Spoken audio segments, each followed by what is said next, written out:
So guys, what's going on? Welcome back to the channel and welcome back to a new video. So this Wednesday, guys, it's the big one. It's Manchester United taking on Arsenal at the Emirates. A game which I'm very much excited about. I cannot wait for tomorrow night. And if you guys are feeling the same, please let me know down below. Before we get into it, guys, please make sure to like the video. That would be greatly appreciated. Please make sure to comment your thoughts down below. Can we get a result at the Emirates tomorrow night? How are you guys feeling? Are you confident? Can we cause an upset? Let me know down below. And also, guys, make sure to share the video and also make sure to subscribe if you guys are enjoying the content. So thank you guys very much for that. So this Wednesday away at the Emirates, taking on the mighty Arsenal and Arteta, a manager which still has not won the league with Arsenal yet. Shock.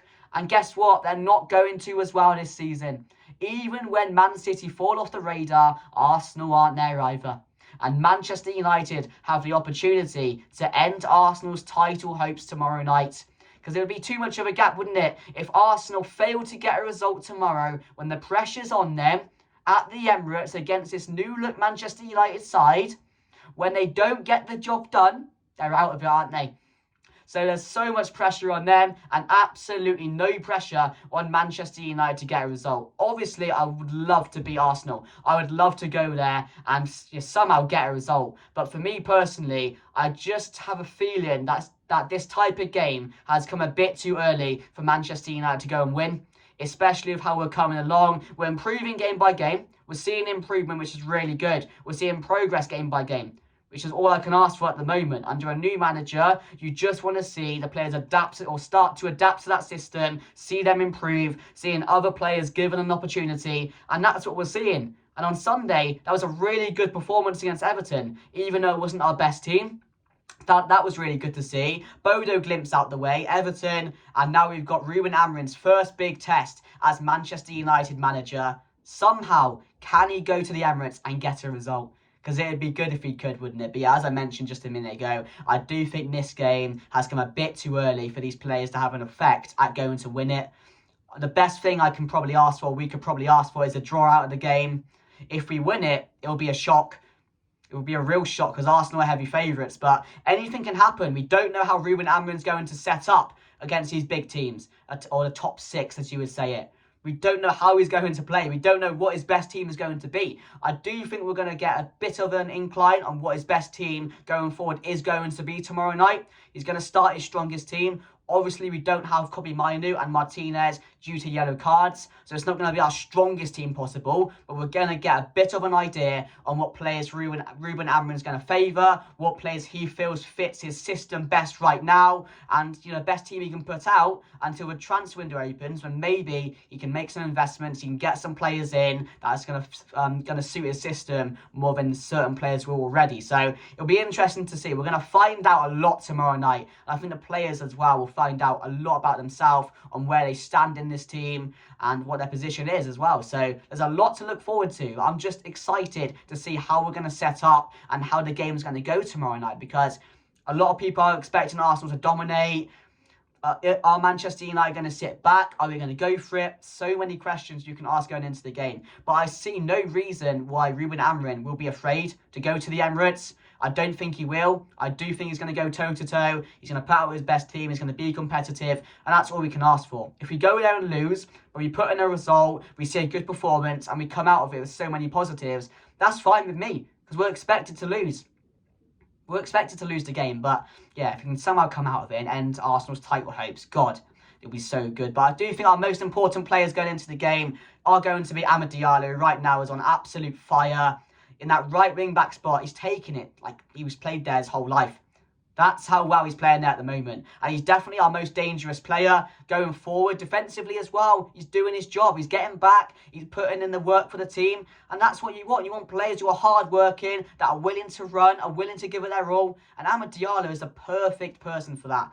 So I'm really happy with how he's developing, especially after that fallout, or you can call it fallout, with Ten Hag towards the end of his reign as Manchester United manager. So I'm loving what I'm seeing from him, from Amad Diallo. He's a fantastic player. He's thriving under Amorim so far. Just like all our attackers, we're scoring goals.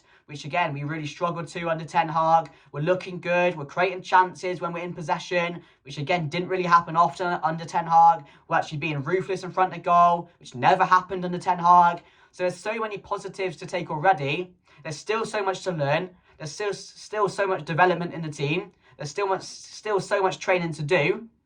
But as I mentioned, we're a work in progress.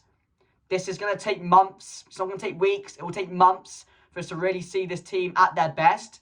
But again, as I mentioned, all I want to see is improvement game by game and progress with these players adapting to Ruben Amorim's style of play. Because there's still so much to come. And that's the exciting part of things, guys.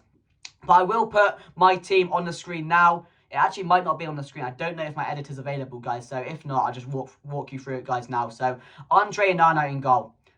Team news, guys. Guess who's back? Lenny Yoro's back. Lenny Yoro is set to return to the squad. And I do think he will come straight back in as well. Which, again, shows how much trust the manager's putting into him if that happens. Because we have no Martinez. So I do expect it to be Yoro, Mazraoui and De Ligt. I do think that's what we're going to see with Diego Dallo and Luke Shaw back into the squad as fullback. Which, again, I'm excited to see him back as well. Because when he's back, when he stays fit, he's such a good player. He's so important to our team. But it's just about keeping him fit, which again is a massive issue, and it's such a shame how often he got injured. But now, hopefully, he can stay fit and have a good run in the side. So that's my back three with my wing backs with Luke Shaw and Diego Dallo, who's again getting better game by game as well, which I feel is really important. Then in the midfield, I am going to go with Ugarte and Casemiro. It would have been Kobbie Mainoo, but obviously he's not available for this game due to that yellow card. So Ugarte comes back in, which again, I think was always going to happen. That's why we saw Joshua Zirkzee play on the weekend. He had a really good game,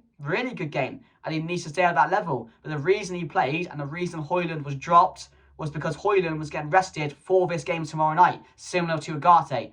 Because really, we're going to see our best team. And those are two of our best players that are going to be part of this main team of Ruben Amorim's side with Manchester United. So that's the reason I think they were definitely rested, which you can see is a great idea because we do have good squad depth. I can't say that enough.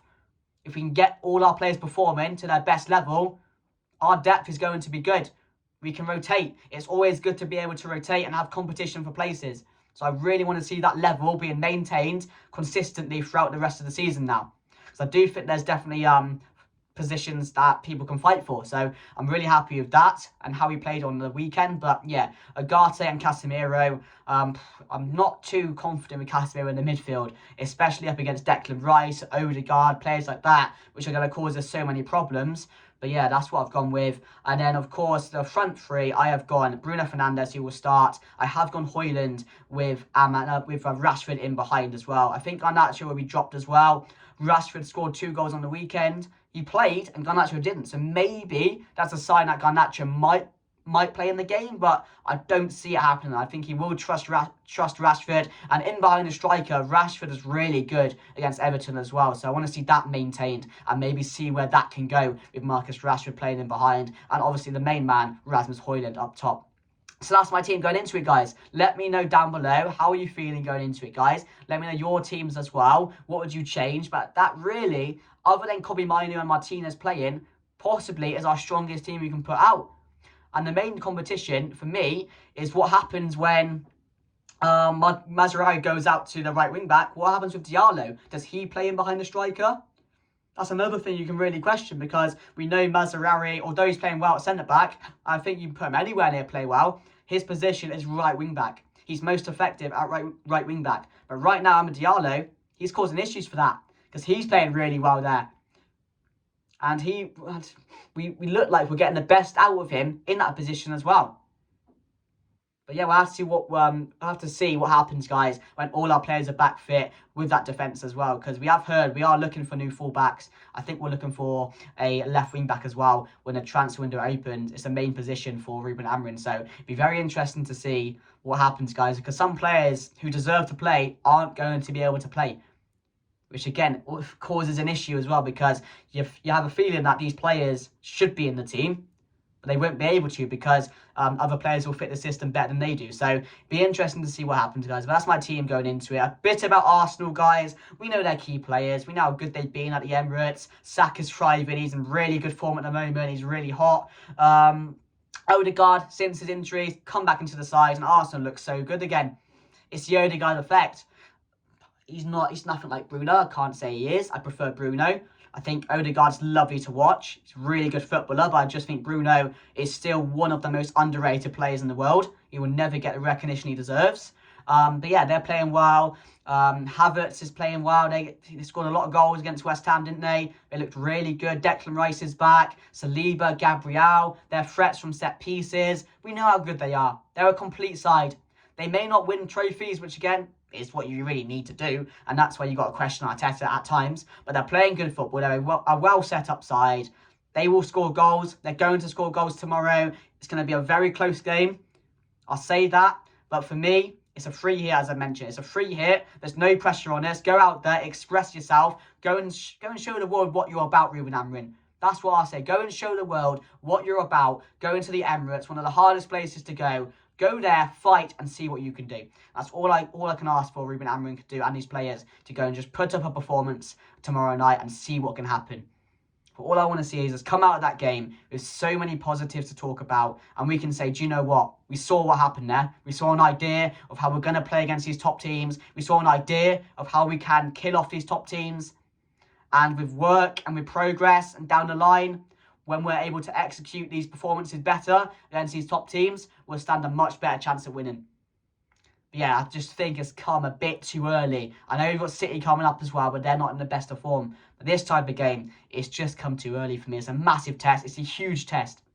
We've not faced anything like this so far, and I'm excited to see what we can do. My score prediction, my head says 2-1 Arsenal. That's what my head says. But my heart says 2-2.